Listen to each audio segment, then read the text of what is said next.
De modo que la primera tentación es una especie de ateísmo práctico. No tener en cuenta el plan de Dios sobre los hombres y sobre Jesús, sino satisfacer la necesidad propia, usando para propio beneficio las cualidades que se tienen. Pero no, primero es el plan de Dios, y luego ya veremos si conviene hacer eso o no. Esta tentación, prescindir del plan de Dios, puede venirle a la comunidad. Como está dotado de muchas cosas porque tiene el Espíritu, las puede usar para su propio provecho, riqueza y prestigio, y no para ponerlas al servicio de los hombres. En esta tentación se habla de panes. Por eso está en relación con la llamada multiplicación y reparto de los panes.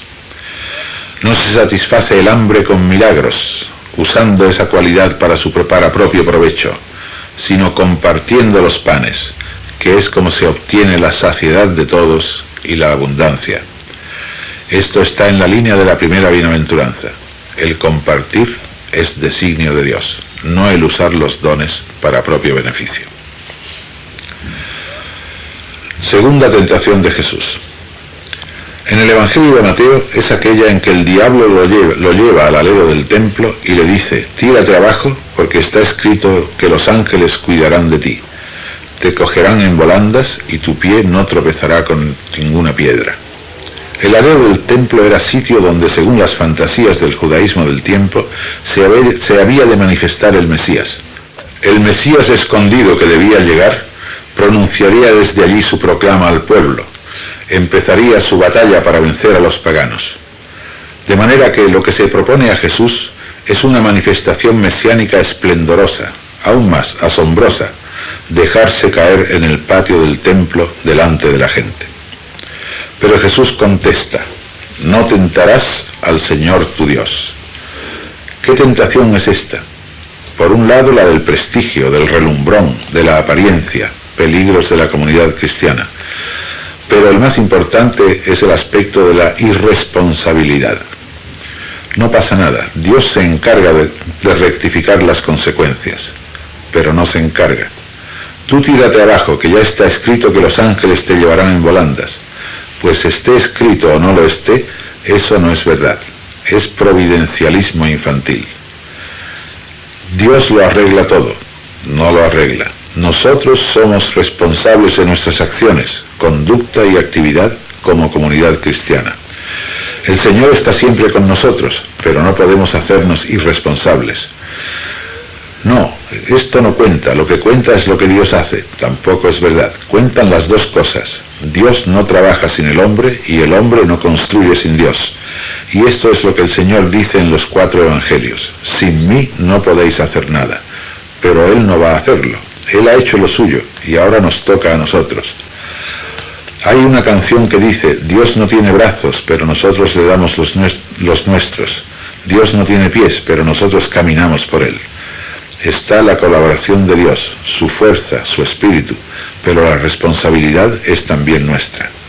La comunidad no puede ser atea, como proponía la primera tentación, pero tampoco puede ser irresponsable, infantilmente providencialista y mucho menos relumbrona.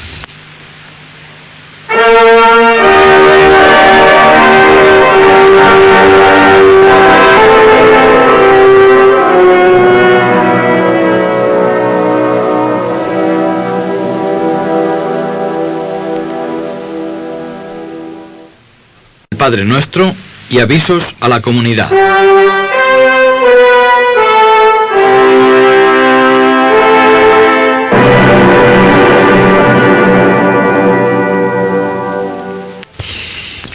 La tercera tentación de Jesús es la más grave.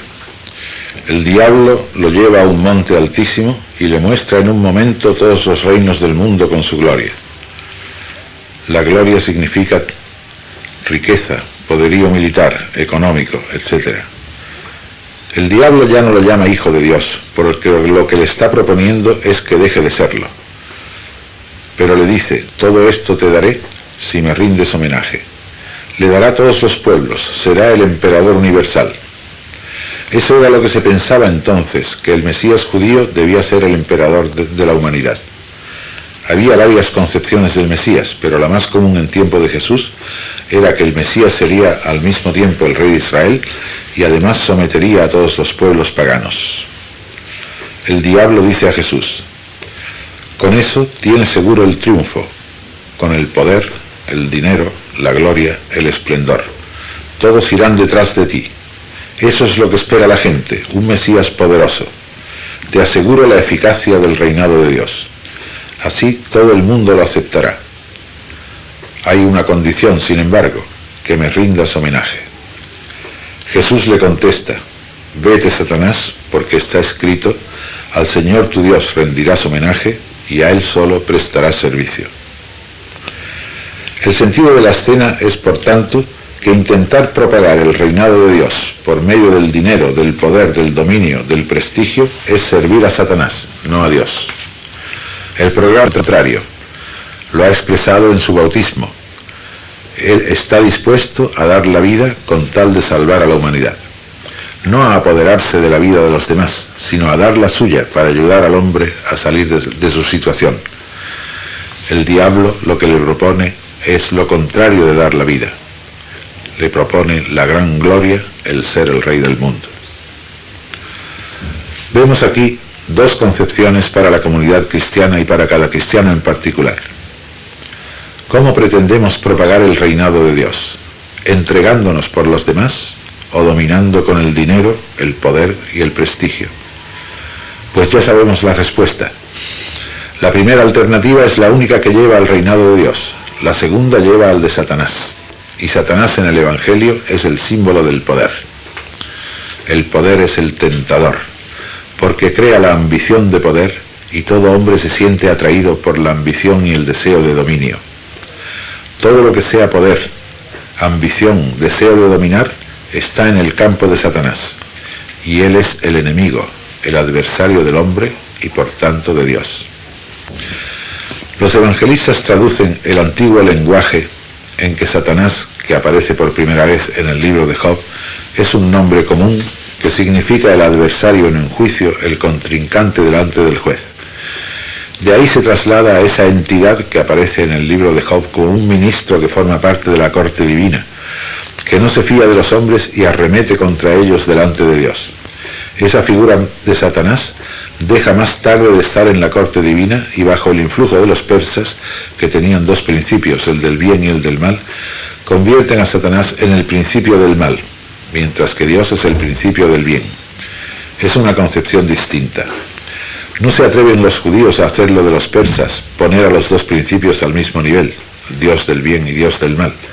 Ponen a Satanás como subordinado, pero en el fondo la concepción judía responde a eso, a ese dualismo.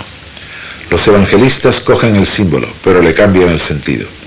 Dicen: ¿quién es el verdadero y auténtico enemigo del hombre? El que lo destroza, le impide el desarrollo y crecimiento, e impide que sea fiel a Dios, el poder y la ambición de poder. El dominio del hombre sobre el hombre. Ese es el Satanás, el adversario. Por eso es el tentador. Los antiguos símbolos cambian de sentido. Esta tentación es actual para la comunidad cristiana. Por eso termina el Padre Nuestro: líbranos del malo. El malo es el poder, la ambición de poder.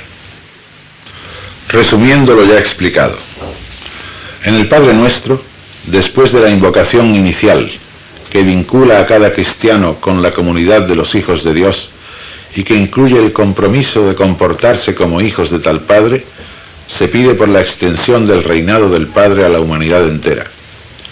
Con ello, la comunidad pide la eficacia de su misión, pues es ella misma la que continúa la obra de Jesús.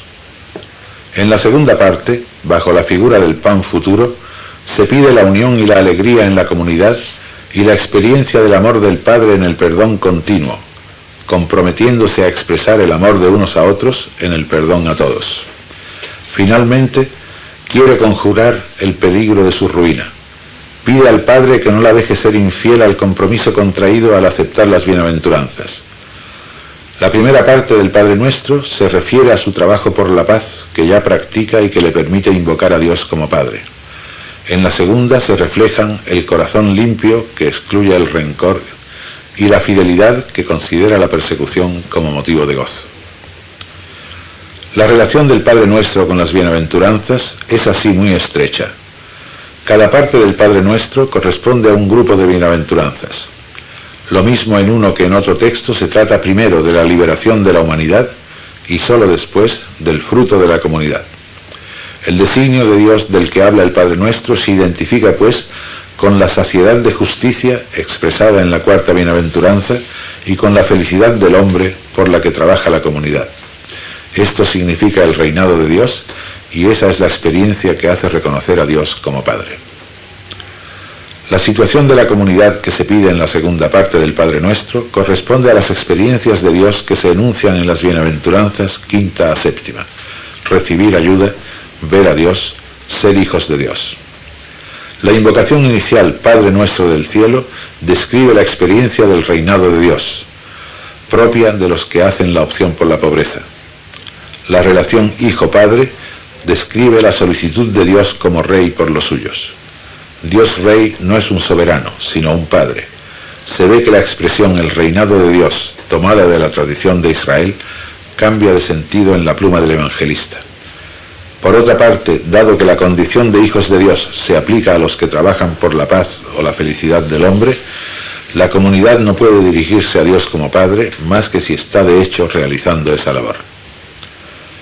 La última petición del Padre Nuestro, que tiene dos aspectos: no nos dejes ceder a tentación, sino líbranos del malo, corresponde a la última bienaventuranza.